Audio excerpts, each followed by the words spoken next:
ఇక మొదటి టాపిక్ వచ్చేద్దాం. ముఖ్యమంత్రి రేవంత్ ఓయూ పర్యటనకు సంబంధించి ఉస్మానియా యూనివర్సిటీ తెలంగాణ అనే పదానికి ప్రత్యామ్నాయ పదం అన్నారు ముఖ్యమంత్రి రేవంత్ రెడ్డి.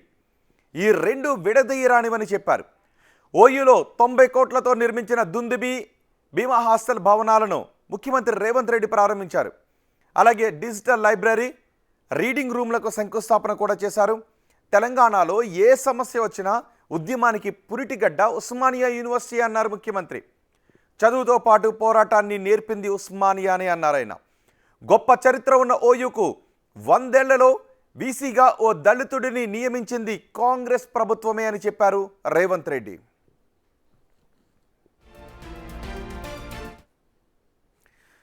విద్యార్థుల కోసం పనిచేయని వారిని వ్యతిరేకించాలి అన్నారు సీఎం రేవంత్ రెడ్డి.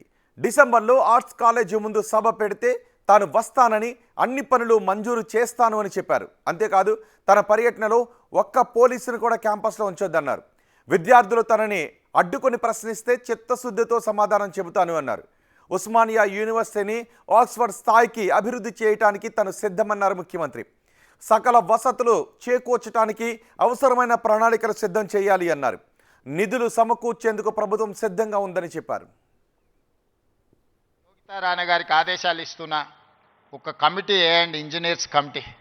టోటల్గా ఎడ్యుకేషన్ నుంచి, యూనివర్సిటీ నుంచి ఒక టీంని, రాష్ట్ర ప్రభుత్వం నుంచి, విద్యాశాఖ నుంచి, సాంకేతిక పరమైన ఇంజనీర్లతో పాటు ఎడ్యుకేషన్ సైడ్ నుంచి ఉండే వాళ్ళందరినీ ఒక కమిటీ, చిన్న కమిటీని కూర్చి ఉస్మానియా యూనివర్సిటీ 100% ప్రపంచంతో పోటీ పడగలిగే ఒక స్టాన్ఫర్డ్, ఒక ఆక్స్ఫర్డ్ యూనివర్సిటీ స్థాయిలో,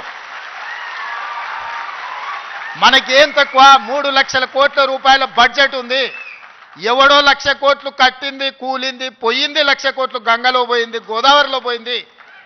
మీకోసం ఒక 1000 కోట్లు ఖర్చు పెట్టడానికి మాకేమన్నా దరిద్రం ఉందా? నేను స్పష్టంగా చెప్పదలుచుకున్నా, ఈ సంవత్సరం విద్యాశాఖ కోసము 40,000 కోట్లు ఖర్చు పెట్టిన. 40,000 కోట్లు ఈ సంవత్సరం young India integrated residential schools, 100 నియోజకవర్గాల 100 young India integrated residential schools, ఒక్కొక్క స్కూల్కి 25 ఎకరాల స్థలం, 200 కోట్లు, 20,000 కోట్ల రూపాయలు ఈరోజు యంగ్ ఇండియా ఇంటిగ్రేటెడ్ స్కూల్స్కి నేను సంతకం పెట్టించిన. ఏమైనా అంచనా వేసుకోండి, ఏమేం కావాలనో నాకు చెప్పండి. మళ్ళీ నేను వస్తా. ఠాగూర్ ఆడిటోరియం కాదు, ఠాగూర్ ఆడిటోరియం కాదు. మా వీసీ గారికి, మా పోలీస్ సిబ్బందికి చెప్తున్నా, ఆ ఎల్ల నేను వచ్చిన రోజు క్యాంపస్ లోపల ఒక్క పోలీసు కూడా పెట్టకండి. ఏ విద్యార్థులు ఏ నిరసన అయినా తెలపనియండి, నిరసన తెలిపే స్వేచ్ఛ కూడా వాళ్ళకి ఇద్దాం. ఆర్ట్స్ కాలేజ్ ముందు మీటింగ్ పెడతా, మీకు కావలసిన 100 కోట్ల నిధులు ఇస్తా. మళ్ళీ మీటింగ్ ఆర్ట్స్ కాలేజ్ దగ్గరనే, అక్కడ ఇక్కడ కాదు. అంతేకాదు కోదండరాం ఎమ్మెల్సీ సభ్యత్వాన్ని రద్దు చేయడం పైన సీఎం స్పందించారు. మరో 15 రోజుల్లో ఆయనను మళ్ళీ ఎమ్మెల్సీని చేస్తాను అన్నారు ముఖ్యమంత్రి. ఇవాళ ప్రొఫెసర్ కోదండరాం గారిని ఎమ్మెల్సీగా చేసినాం. ఎందుకు? మీ సమస్యలు విని చట్టసభలలో ప్రస్తావిస్తాడని. కుట్ర చేసి సుప్రీంకోర్టుకి వెళ్ళి కొట్టేపించారు. నేను మళ్ళీ చెప్తున్నా, సార్ 15 రోజుల్లో మళ్ళీ ఎమ్మెల్సీకి పంపుతాం. ఎవడడ్డం వస్తాడో చూద్దాం. ఎందుకంటే ప్రజాస్వామికంగా ప్రజల సమస్యల్ని ప్రస్తావించే వాళ్ళు చట్టసభలో ఉండాలనేది నా ఆలోచన. అలాంటి వాళ్ళను పంపించినప్పుడు వాళ్ళకు కూడా పదవి ఉండొద్దని సుప్రీంకోర్టు వరకు పోయి కోట్ల రూపాయలు పెట్టి కంచెగచ్చబౌలి భూములపై కూడా మాట్లాడారు ముఖ్యమంత్రి రేవంత్ రెడ్డి. ఏఐ టెక్నాలజీతో హెచ్సియులో ఏనుగులు, సింహాలను పెట్టి బీఆర్ఎస్ నేతలు తప్పుడు ప్రచారం చేశారన్నారు. మానవ రూపంలో కొన్ని మృగాలు ఫామ్ హౌస్లో ఉన్నాయని, వాటిని నిర్బంధించడానికి వలలు వేయాలన్నారు. మళ్ళీ బీఆర్ఎస్ ప్రభుత్వం వస్తే ఓయూలో లేఅవుట్లతో ప్లాట్లు వేస్తారని చెప్పారు. విద్యార్థుల కోసం పనిచేయని వారిని వ్యతిరేకించాలి అని పిలుపునిచ్చారు సీఎం రేవంత్ రెడ్డి. అబద్ధాల సంఘాలు ఉంటాయి, దానికి అధ్యక్షులు ఉంటారు, తండ్రి కొడుకులు. ఆ అబద్ధాల సంఘం చెప్పే అబద్ధాలను మీరు నమ్మకండి. ఈ అబద్ధాల సంఘము ఊరంతా వాట్సాప్ అని, సోషల్ మీడియా అని, ఆ మీడియా అని అడ్డగోలుగా సంపాదించింది ఖర్చు పెట్టి అబద్ధాలన్నిటిని కూడా అందులో పెట్టి ఈ మనం పిల్లలందరూ కష్టపడి సాంకేతిక నైపుణ్యంతో ఏఐ తెస్తే ఏఐ పెట్టి సెంట్రల్ యూనివర్సిటీ దగ్గర ఏనుగులు సింహాలు ఉన్నాయి, వాటిని మేము చంపుతున్నామని పెట్టారు. తెలంగాణలో ఏనుగులు అనేటివే లేవయ్యా, సింహాలు అనేటివే లేవు. మానవ రూపంలో ఉన్న మృగాలు ఉన్నాయి, అవి ఫామ్ హౌస్లలో ఉన్నాయి. వాటిని నిర్బంధించడానికి వలలేయండి. మొత్తానికి ముఖ్యమంత్రి రేవంత్ రెడ్డి ఉస్మానియా యూనివర్సిటీలో మాట్లాడిన మాటలు తెలంగాణలో చర్చకు దారితీశాయి. దీని చుట్టూ నడుస్తున్న రాజకీయం ఏంటి, అధికార విపక్షాల వైఖరి ఏంటి, ఇప్పుడు చూద్దాం. ఈ డిబేట్లో మనతో పాటు అందుబాటులో ఉన్నారు బల్మూరి వెంకట్, కాంగ్రెస్ ఎమ్మెల్సీ, గెల్లు శ్రీనివాస్, బీఆర్ఎస్వై అధ్యక్షుడు. శ్రీనివాస్ గారు, వెంకట్ గారు, నమస్తే అండి. నమస్తే అండి. ఫస్ట్ నేను గెల్లు శ్రీనివాస్ దగ్గర నుంచి స్టార్ట్ చేస్తాను. శ్రీనివాస్ గారు, ముఖ్యమంత్రి ఓయూ పర్యటనను ఎలా చూస్తారు? ఓయూ తెలంగాణకు గుండె లాంటిది, కానీ గతంలో ఏ పాలకులు పట్టించుకోలేదు. ఇప్పుడు నేను ఓయూకి ఏం కావాలన్నా చేస్తాను అని ముఖ్యమంత్రి అంటూ ఉన్నారు.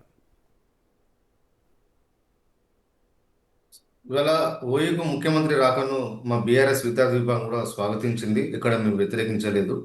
కాకపోతే పోలీసులే ఇవాళ వాళ్ళ ముఖ్యమంత్రికి భద్రత కల్పించాలని చెప్పి, ఎవరు ప్రశ్నించే విద్యార్థులు ఎవరు కనిపించద్దు, విశ్వవిద్యాలయాల ఆ పరిసర ప్రాంతాల్లో ఎవరు ఉండద్దనే ఉద్దేశంతో మా విద్యార్థి నాయకులు అందరినీ రూములు ఉంటే రూముల్లో, ఒకవేళ బయటకు వెళ్ళే సిటీలో ఎక్కడున్నా కూడా అక్కడికి టాస్క్ ఫోర్స్ పోలీసు వాళ్ళు అందరినీ పంపించి, ఇంటెలిజెన్స్ వాళ్ళు పంపించి అందరినీ వెతికి పట్టుకొని ఇవాళ హైదరాబాద్ సిటీలో వివిధ పోలీస్ స్టేషన్లో నిర్బంధించిన ముఖ్యమంత్రి ఈ ముఖ్యమంత్రి గారు. ఇవాళ మీటింగ్లలో ఏం మాట్లాడతారు? నేను డిసెంబర్ 9 రోజు ఉస్మానియా యూనివర్సిటీకి వస్తా, ఆర్ట్స్ కాలేజ్ ముందే మీటింగ్ పెడతా, ఠాగూర్ ఆడిటోరియం కాదు. నేను వీసీ గారికి చెప్తున్నా, హైదరాబాద్ సిటీ పోలీసు కమిషనర్ గారికి చెప్తున్నా, అందరికీ చెప్తున్నా, ఒక్క పోలీసు కూడా ఉండదు అంటున్నారు.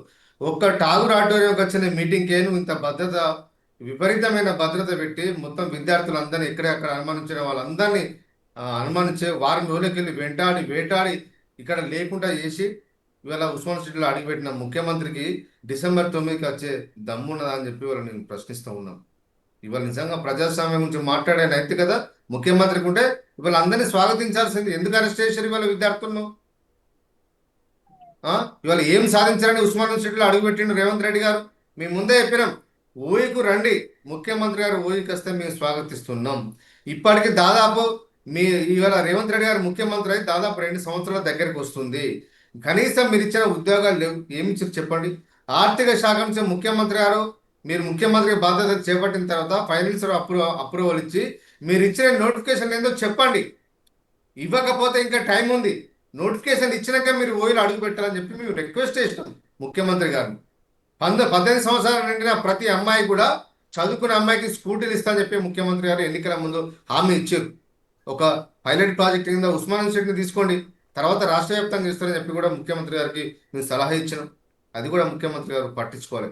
ఇవన్నీ ఎక్కడ ప్రశ్నిస్తారో విద్యార్థులు అని చెప్పి ఇవాళ భయపడి మొత్తం ఓన్లీ యూనివర్సిటీ ఎంప్లాయీస్తోని, యూనివర్సిటీ కాంగ్రెస్ పార్టీ సంబంధించిన కార్యకర్తలతో ఇవాళ ఠాగూర్ ఆడిటోరియంలో సభ నిర్వహించారు తప్ప యూనివర్సిటీ విద్యార్థుల కానీ ఇంకొకటి కూడా అన్నారు, మనం దేనికి వెనకాడాల్సిన అవసరం లేదు, అవసరమైతే 1000 కోట్ల రూపాయలు యూనివర్సిటీకి కేటాయిస్తాను అని అన్నారు. సార్, ఇప్పుడు ముఖ్యమంత్రి గారు విద్యాశాఖను తన దగ్గరనే పెట్టుకున్నారు. ఇవాళ వారి మాటలు మాట్లాడుతుంటే నవ్వానో ఏడవానో బాధపడనో అర్థం కాని పరిస్థితి ఇవాళ కనిపిస్తూ ఉన్నది. ఎందుకంటే విద్యాశాఖ మంత్రి తను. ఇవాళ ఈ రాష్ట్రంలో విద్యాశాఖకు, ఈ విద్యార్థులకు ఏం కావాలో ప్రణాళికలు రచించాల్సిన బాధ్యత ఇవాళ ఒక విద్యాశాఖ మంత్రి, ఇవాళ ముఖ్యమంత్రి గారు తన దగ్గర పెట్టుకొని 2 సంవత్సరాలు దగ్గర పడుతున్న తరుణంలో కూడా యోగితారాణి గారు మీరు రచించండి ఒక కమిటీ అని చెప్తున్నారు. ఈ ముఖ్యమంత్రి గారు అధికారంలోకి వచ్చిన తర్వాత ప్రతి దానికి కమిటీల పేరు మీద కాల చెప్పండి తప్ప ఎక్కడ ఒక అడుగు ముందు అడుగు వేసింది. కమిటీ ఏమని చెప్తా ఉన్నారు. శ్రీనివాస్ గారు, ఒక్క నిమిషం, మనకి బల్మూరి వెంకట్ కూడా ఉన్నారు. ఓకే, మీరు చేసిన ఆరోపణలపై రియాక్ట్ అవడానికి ఎమ్మెల్సీ బల్మూరి వెంకట్ కూడా ఉన్నారు. వెంకట్ గారు, ఇప్పుడు ముఖ్యమంత్రి గారు గత 20 ఏళ్ళకెళ్ళి గతంలో తెలంగాణ రాష్ట్రం ఏర్పడ్డాక ఉస్మానియా యూనివర్సిటీ 100 సంవత్సరాల ఉత్సవాలకి రానీకి గతంలో ఉన్న మాజీ ముఖ్యమంత్రి గారు ఏ రకంగా వచ్చారో యావత్ తెలంగాణ సమాజం మొత్తం గమనించింది. ఈ రోజు చాలా స్పష్టంగా బాధ్యతతోటి ముఖ్యమంత్రి గారు అక్కడ రావడం జరిగింది. ముఖ్యమంత్రి గారిని ప్రసంగించినప్పుడు అక్కడ విద్యార్థులు ఉన్నారో లేదో, విద్యార్థులతోటి మాట్లాడినో లేదో, ఉస్మానియా యూనివర్సిటీకి వెళ్తే అక్కడ విద్యార్థులు చాలా స్పష్టంగా చెప్తారు. అండ్ నిజంగా విద్యాశాఖ పైన బాధ్యత ఉంది కాబట్టి ముఖ్యమంత్రి గారు గత 10 ఏళ్లుగా విద్యాశాఖని పట్టించుకోక మరుగున పాడేసి విద్యాశాఖ ఇబ్బందికర పరిస్థితిలో ఉంది కాబట్టి దాన్ని ప్రక్షాళన చేయాల్సిన అవసరం ఉందని చెప్పి బాధ్యతతోటి ఆ శాఖని వారి దగ్గరనే పెట్టుకొని ఈ రోజు ఒక భరోసాని, ఒక ధైర్యాన్ని విద్యార్థులకి మెరుగైన నాణ్యమైన విద్యని, ఉచిత నిర్బంధ విద్యని ఈ రోజు ఏదైతే బడుగు బలైన వర్గాలకి తెలంగాణలో ఉన్న ప్రజలందరూ కూడా ఏదైతే సంబంధించి యువకులందరూ కూడా విద్యార్థులందరూ కూడా అందించాలని ఒక దృఢ సంకల్పంతో ముఖ్యమంత్రి గారు అంత బాధ్యతతోటి మాట్లాడితే ఈ రోజు అవగాహన లేకుండా, ఆలోచన లేకుండా, ఇష్టం వచ్చినట్టు గత 10 ఏళ్లుగా సోయి లేని వ్యక్తులు, ఏదైతే మాట్లాడని వ్యక్తులు, కనీసం పట్టించుకొని వ్యక్తులు ఈ రోజు విషం జిమ్మే ప్రయత్నం చేస్తున్నారని చాలా స్పష్టంగా కనబడుతుంది. And Osmania university vice chancellor recruitment కానివ్వండి, దానికంటే ముందు అన్ని యూనివర్సిటీస్ లాస్ట్ 10 years లో ఈ రోజు నిజంగా ఉస్మానియా యూనివర్సిటీకి ఆ పరిస్థితి ఎందుకు వచ్చిందో కూడా ప్రజలందరికీ తెలుసు. ముఖ్యంగా ఉస్మానియా యూనివర్సిటీ ఉన్న విద్యార్థులకు కూడా తెలుసు. ఈ రోజు అవన్నిటినీ కూడా ఏదైతే ప్రక్షాళన చేసి అన్నిటినీ కూడా బాధ్యతతో అన్నిటినీ కూడా చక్కబెడతాను, చక్కదిద్దుతాను, ఉస్మానియా యూనివర్సిటీని ఒక స్టాన్ఫోర్డ్, ఆక్స్ఫర్డ్ యూనివర్సిటీస్ తోటి కంపీట్ చేసుకునే విధంగా చెయ్యాలని చెప్పి ముఖ్యమంత్రి గారు ఒక సంకల్పంతో ఈ రోజు మాట్లాడుతుంటే ఆ మాటల పైన కూడా విమర్శలు చేస్తే చాలా బాధ అనిపిస్తుంది. అంటే 10 years చేయలేంది ఈ రోజు ముఖ్యమంత్రి గారు చేస్తా, నేను మళ్ళీ వస్తాను. ఒక ముఖ్యమంత్రి గారు ఎక్కడికైనా వచ్చినప్పుడు పోలీస్ సిబ్బంది వారి యొక్క డ్యూటీ వారు చేస్తారు. దాన్ని కూడా వారు ఉద్దేశించి అది ఈ రోజు యూనివర్సిటీలో చాలా మందిని అరెస్టులు చేశారు, చాలా మందిని అక్కడ లేకుండా చేసి యూనివర్సిటీలో పర్యటించారని అంటూ ఉన్నారు. శ్రీనివాస్ గారు ఇప్పుడు చాలా చాలా హాస్యాస్పదంగా అనిపిస్తుంది. అంటే వారు మాట్లాడేది చాలా హాస్యాస్పదంగా అనిపిస్తుంది. కేసీఆర్ గారు ఉస్మానియా యూనివర్సిటీ గ్రౌండ్ కి వెళ్ళాలంటే ఏదైతే కర్ణాటక దగ్గర గోడలు బద్దలు కొట్టుకొని అక్కడికి వెళ్ళి పోయిన పరిస్థితి, ఆ రోజు ఇదే పాల్మూరు వెంకట్ని దాని 3 రోజుల ముందుకెళ్ళి నన్ను కస్టడీలోకి తీసుకున్నారు. ఈ రోజు బీఆర్ఎస్వి నాయకులు, బీఆర్ఎస్ పార్టీ నాయకులు మాట్లాడుతుంటే చాలా హాస్యాస్పదంగా ఉంది. అలా ఈరోజు వారు స్వాగతించిరా, వారు ఏ రకమైన మాటలు మాట్లాడిరో మనం విన్నాము. 20 ఏళ్ళకెళ్ళి ఏ ముఖ్యమంత్రి కూడా ఠాగూర్ ఆడిటోరియంలో వచ్చి మీటింగ్ పెట్టింది. ఈ రోజు రేవంత్ రెడ్డి గారు అక్కడ వచ్చి మాట్లాడినారు. ఈ రోజు అక్కడ విద్యార్థులు, కాంగ్రెస్ పార్టీ నాయకులు మాట్లాడుతున్నారంటే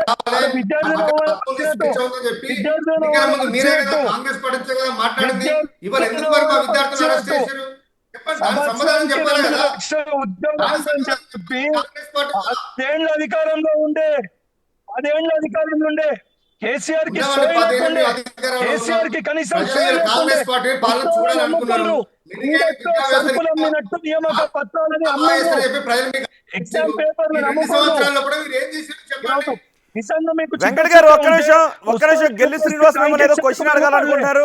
వెంకట్ గారు ఒక్క నిమిషం శ్రీనివాస్ గారు ఏం అడగాలనుకున్నారు? 10 ఏళ్లలో మేము ఈ రాష్ట్రానికి విద్యా వ్యవస్థకు పటిష్టం చేయాల్సింది చేసినాం. ఇక్కడ విద్యార్థులు విదేశాలకు పోకుండా ఎక్కువ విద్యార్థులు ఇక్కడ తెలంగాణ చదువుకోవడానికి అన్ని రకాల వసతులతో ఇక్కడ విద్యా వ్యవస్థను బలోపేతం చేసినాం. ఇవాళ 250 ఉన్న గురుకులాలు, ఇవాళ 1000కి పైగా గురుకులాలను స్థాపించి ఈ రాష్ట్రంలోని బడుగు బలహీన వర్గాల విద్యార్థులందరూ కూడా ఇవాళ ఉచితంగా నాణ్యమైన విద్యను అందించే కార్యక్రమాన్ని ఇవాళ కేసీఆర్ గారు చేపట్టారు. ప్రతి నియోజకవర్గంలో బీసీలకు రెసిడెన్షియల్ పాఠశాలలు ఏర్పాటు చేసినాం. ఇవాళ భారతదేశంలో మైనార్టీ అసలు యూనివర్సిటీని పట్టించుకోలేదు అని అంటున్నారు. యూనివర్సిటీని అసలు ఏర్పాటు చేసినాం. విద్యా వ్యవస్థ, మొత్తం విద్యా వ్యవస్థ గురించి కూడా మాట్లాడుకుందాం. కానీ యూనివర్సిటీ గతంలో కేసీఆర్ గారు ముఖ్యమంత్రి ఉన్నప్పుడు గురుకులాల్లో సీట్లు దొరికే పరిస్థితి లేదు. చాలా మంది అయినా సీట్లు రాకపోతే పారదర్శకంగా ఇవాళ గురుకులాలలో సీట్లు మిగిలిపోయాయండి. దీనికి బాధ్యత ఎవరిది? కాంగ్రెస్ వైఫల్యం కదా, కాంగ్రెస్ ప్రభుత్వ వైఫల్యం కదా. ఒక నిమిషం శ్రీనివాస్ గారు, వెంకట్ గారు, ఓకే శ్రీనివాస్ గారు ఒక్క నిమిషం. శ్రీనివాస్ గారు, వెంకట్ గారు మాట్లాడండి సార్. నిజంగా ఈ రోజు ఉస్మానియా యూనివర్సిటీలో హాస్టల్ బిల్డింగ్స్ శిథిల వ్యవస్థలో ఉన్నాయి, దాన్ని మెరుగుపరచాలని చెప్పి ఈరోజు వీసీ గారు రిక్వెస్ట్ చేసిర్రు అని అంటే దాన్ని ఇమీడియట్ గా చేస్తాం, ఏమున్నా గ్రాంట్ శాంక్షన్ చేస్తామంటే 10 ఏళ్లలో నిజంగా ఆ రోజున్న ముఖ్యమంత్రికి సోయి ఉంటే, నిజంగా మెరుగుపరిచింటే, నిజంగా యూనివర్సిటీ అగ్రస్థానంలో నిల్చుంటే ఈ రోజు ఆ పరిస్థితి ఎందుకు ఏర్పడుతుంది? ఆ సమస్యలు ఎందుకు ఉన్నాయి? ఆ సమస్యల్ని వీళ్ళు పరిష్కరించింటే ఈ రోజు మనం వాటిని పరిష్కరించాల్సిన అవసరం ఎందుకు ఏర్పడుతుంది? ఆలోచన లేకుండా, అవగాహన లేకుండా సబ్జెక్ట్ ఒకటి మాట్లాడుతుంటే గురుకులాల విషయాలు మాట్లాడతారు. గురుకులాలు సొంత భవనాలు ఎన్ని నిర్మించారు? సొంత భవనాలు ఎన్ని నిర్మించారు? అద్దె భవనాలు నిర్మించి అద్దెలు కట్టకపోతే తాళాలు వేస్తే డాక్టర్లు చూడలేదు. పరిస్థితి చూడలేదు. అవి కేసీఆర్ గారు శాంక్షన్ చేసిన బిల్డింగ్లు. ఇవాళ రేవంత్ రెడ్డి గారు ఒక్క నయా పైసా కూడా ఇవాళ ఉస్మానియా విశ్వవిద్యాలయంలో ప్రారంభించిన బిల్డింగ్లకు రేవంత్ రెడ్డి గారు ఒక్క పైసా కూడా ఇవ్వలే. మాట్లాడే నైతిక బాధ్యత మాకే ఉంటది. ఇవాళ విద్యా వ్యవస్థలో ప్రచారం బాధ్యత కాదు. తెలంగాణ రాష్ట్రంలో విద్యా వ్యవస్థ గారు ఇవాళ ఉపన్యాసం 40,000 కోట్ల రూపాయలు విద్యా వ్యవస్థ ఖర్చు పెట్టాలని చెప్పిండు. ఏం చేశారు చెప్పండి? 40,000 కోట్ల రూపాయలు దేనికి ఖర్చు పెట్టిరు? ఒక్క బిల్డింగ్ అయినా కంప్లీట్ చేసారా? శ్రీనివాస్ గారు ఒక్క నిమిషం ఆన్సర్ తీసుకుందాం. వెంకట గారు 40,000 కోట్ల రూపాయలు ఖర్చు పెట్టామని అంటున్నారు. దేనికి ఖర్చు పెట్టారని అడుగుతున్నారు. రెండు, దేనికైనా నిధులు లేవు, గత ప్రభుత్వం ఖజానాను ఊడ్చేసింది అని ముఖ్యమంత్రి అంటూ ఉన్నారు. కానీ ఇప్పుడు మనది 3 లక్షల కోట్ల బడ్జెట్, డబ్బులకి వెనకాడాల్సిన అవసరం లేదు, నేను 1000 కోట్లైనా శాంక్షన్ చేస్తానని అంటూ ఉన్నారు. ఎలా పొంతన కుదురుతుందని అడుగుతున్నారు బీఆర్ఎస్ నేతలు. హలో వెంకట గారు, లాస్ట్ 10 years లా ఉస్మానియా యూనివర్సిటీకి వాళ్ళు ఇచ్చిన నిధులన్నీ వైస్ ఛాన్సలర్స్ రిక్రూట్మెంట్ చేయక ఎందుకు ఆలస్యమైంది? ఎందుకు రెగ్యులర్ ఫ్యాకల్టీని నింపలేకపోయినరు? ఎందుకు చిత్తశుద్ధితోటి మీరు వివరించలేకపోయినరు? ఈ రోజు ఆ సమస్యలన్నింటినీ మీరు పరిష్కరించింటే ఈ రోజు ఆ సమస్యలు ఎందుకు ఉంటాయి? అవన్నిటినీ పరిష్కరించడానికి బాధ్యతతోటి చిత్తశుద్ధితోటి ముఖ్యమంత్రి గారు స్వయంగా ఠాగూర్ ఆడిటోరియంకి వెళ్ళి అక్కడున్న విద్యార్థులకి ఒక భరోసాని, ధైర్యాన్ని ఇస్తుంటే దాన్ని జీర్ణించుకోలేక, తట్టుకోలేక విషం జిమ్ముతుర్రు.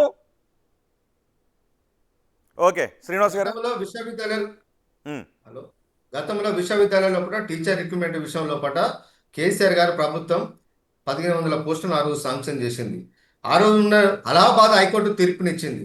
డిపార్ట్మెంట్ల వారిగా కాదు, సబ్జెక్టుల వారిగా భర్తీ చేయాలని చెప్పి ఆ రోజు ఒక తీర్పునిస్తే దాన్ని దేశవ్యాప్తంగా చాలా విశ్వవిద్యాలయాలు గత 10 ఏళ్లలో మీరు యూనివర్సిటీకి ఏం చేశారు? గత 10 ఏళ్లలో మీరు యూనివర్సిటీకి ఏం చేశారు అని అడుగుతున్నారు. యూనివర్సిటీ బోర్డు సపరేట్ ఏర్పాటు చేసి ఈ ఉద్యోగాల భర్తీ మొత్తం యూనివర్సిటీ బోర్డు దాన్ని భర్తీ చేస్తామని చెప్పి ఆ రోజు తెలంగాణ ప్రభుత్వం ఒక బిల్లును అసెంబ్లీలో పాస్ చేసి కేంద్రానికి ఆ రోజు గవర్నర్ పంపిస్తే గవర్నర్ గారు వారి దగ్గర పెట్టుకోవడం వల్ల ఆ రోజు రిక్రూట్మెంట్ చేయలేకపోయింది. ఆనాడు కాంగ్రెస్ పిసిసి అధ్యక్షుడు ఉన్న రేవంత్ రెడ్డి గారు విశ్వవిద్యాలయాలకు వచ్చి అనేక రాజకీయ వేదికల మీద మాట్లాడు, మేము అధికారంలోకి వచ్చిన వెంటనే విశ్వవిద్యాలయంలో కూడా ఉద్యోగాలన్నీ భర్తీ చేస్తాం, teaching post non teaching post భర్తీ చేస్తా అని చెప్పి ఆ రోజు నిరుద్యోగులందరికీ ముఖ్యమంత్రి ఆ రోజు రేవంత్ రెడ్డి గారు హామీ ఇచ్చారు. ఇవాళ అధికారం చేపట్టి 20 నెలలైనా ఎందుకు ఒక ఉద్యోగాన్ని కూడా ఉస్మానియా విశ్వవిద్యాలయంలో కానీ మిగతా రాష్ట్రాల్లో మిగతా యూనివర్సిటీలో కూడా ఎందుకు భర్తీ అయ్యేదో చెప్పాల్సిన బాధ్యత. వెంకట గారు, ఉస్మానియా యూనివర్సిటీని ఆక్స్ఫర్డ్ స్థాయికి తీసుకెళ్తానంటున్న ముఖ్యమంత్రి అందులో స్టాఫ్ ను భర్తీ చేయకుండా ఆక్స్ఫర్డ్ స్థాయికి ఎలా తీసుకెళ్తారు అని గెలి శ్రీనివాస్ అడుగుతున్నారు. ఆ రోజు మీరు విద్యార్థులు మీరు హామీ ఇచ్చారు కదా, ఇవాళ వాటిని ఎందుకు అమలు చేస్తారని చెప్పి ప్రశ్నిస్తున్నాం. నువ్వు ప్రశ్నిస్తున్నావా? నువ్వు మీ మార్కులు కొట్ట నీకు కోరుతున్నా నేను అడుగుతలే. నేను ప్రశ్న అడిగిన సమాధానం చెప్పాను. ఇనే ఓపిక ఉండాలి కదా, ఇనే ఓపిక ఉండాలి కదా, ఇనే ఓపిక ఉండాలి కదా. చెప్పండి ఇంకా బయట ప్రశ్న అడిగిన ఇనే ఓపిక ఉండాలి. మీరు అడిగిన ప్రశ్నకి ఆన్సర్ చెప్పబోతున్నారు. ఒక్క నిమిషం. ఓకే వెంకట గారు చెప్పండి. యూనివర్సిటీ అంటే కేవలం భవనాలు మాత్రమే కాదు, అందులో ఉన్న స్టాఫ్ దగ్గర నుంచి కూడా. సార్ శ్రీనివాస్ గారు చాలా క్లియర్ గా దానికి క్లియరెన్స్ ఇచ్చిండ్రు, స్టాఫ్ రిక్రూట్ చేయని. కానీ వైస్ ఛాన్సలర్ గారే ముఖ్యమంత్రి గారు ఆల్రెడీ దానికి ఆమోదించారు, గ్రీన్ సిగ్నల్ ఇచ్చారు అని చెప్పిర్రా? దాన్ని చేపడతామని ఆ మీటింగ్ లోనే చెప్పిర్రా? ప్రసంగంలోనే వినబడలేనట్టుంది వారికి. అది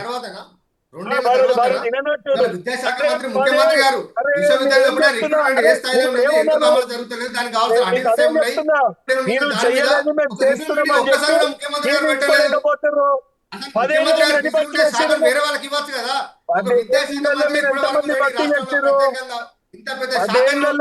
సమాధానం అడిగినావు, సమాధానం చెప్తే వినే ఓపిక లేదు. ప్రశ్న అడిగినప్పుడు సమాధానం వినే ఓపిక ఉండాలి.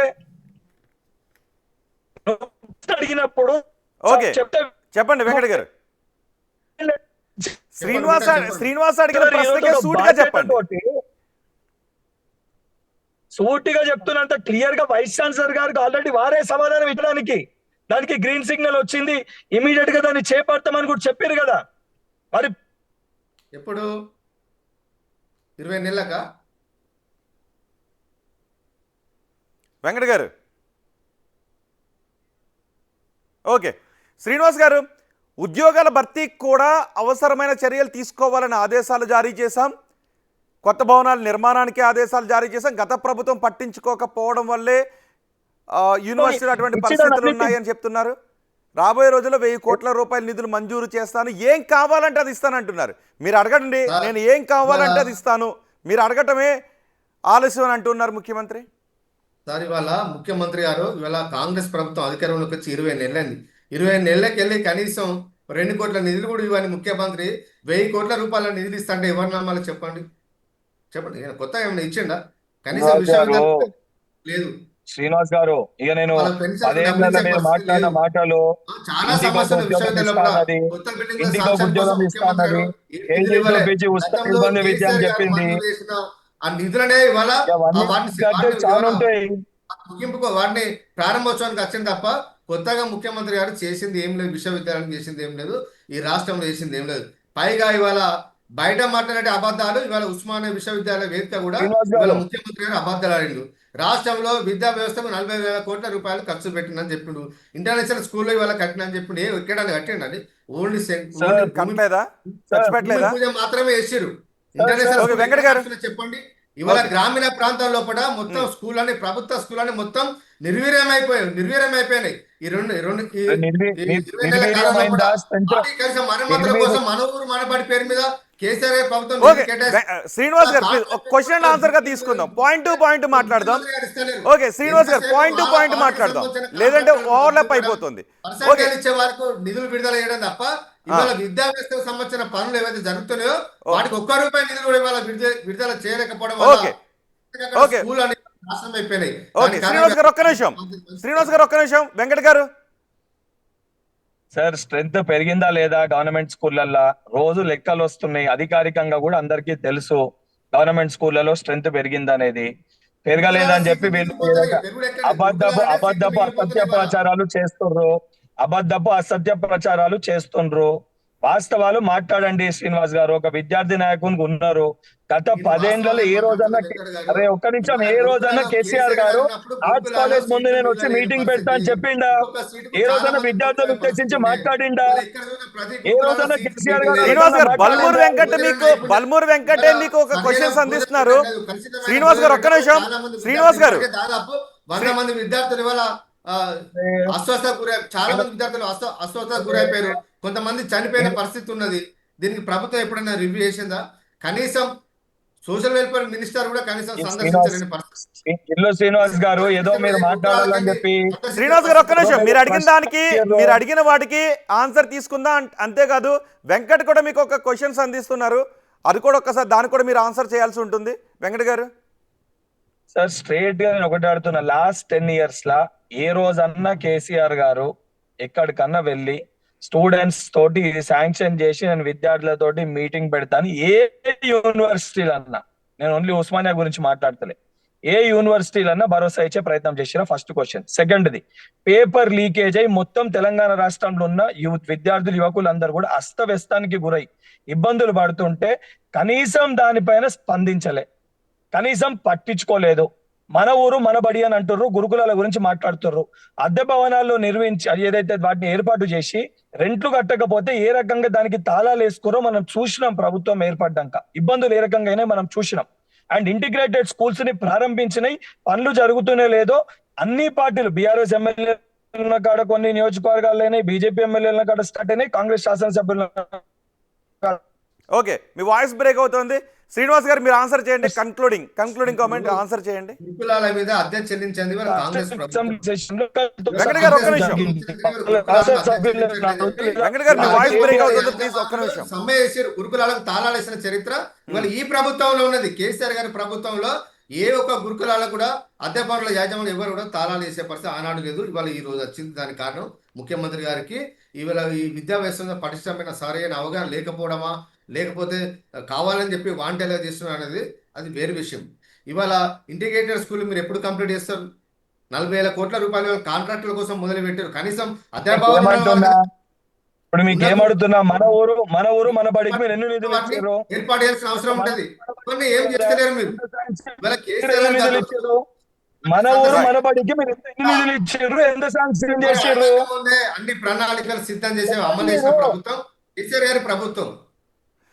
Right, thank you very much Venkata garu, thank you very much Srinivas garu. మొత్తానికి ఈరోజు ముఖ్యమంత్రి ఓయూలో పర్యటించారు. ఓయూకి ఏం కావాలంటే అది నేను ఇస్తాను, అడగండి అని రేవంత్ రెడ్డి అంటూ ఉన్నారు. గత పాలకులు ఓయూను పట్టించుకోలేదు, నేను ఇప్పుడు 1000 కోట్ల రూపాయలు మంజూరు చేయడానికి సిద్ధంగా ఉన్నాను, ఏం కావాలన్నా నేను చేస్తాను, డిసెంబర్ నెలలో ఒక సమావేశ సభను పెట్టండి, పోలీసులను ఎవరిని కూడా అలౌ చేయొద్దు, విద్యార్థులు ఏం క్వశ్చన్స్ అడిగినా కూడా నేను చెప్పడానికి సిద్ధంగా ఉన్నాను అని రేవంత్ రెడ్డి అంటూ ఉన్నారు.